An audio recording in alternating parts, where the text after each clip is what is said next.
Hi everyone, welcome back to another video from Webtech Tutorial.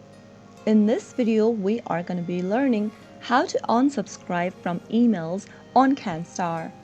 If you're looking for a way to unsubscribe to email that you may receive from Canstar, then the process is quite easy, so let's jump into the video.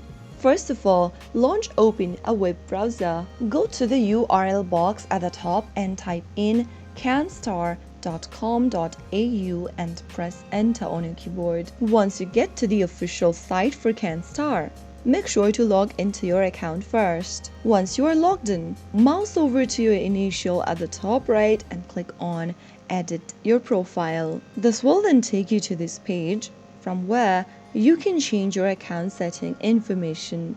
Scroll down to this option that says Unsubscribe from all emails and click on Unsubscribe right next to it.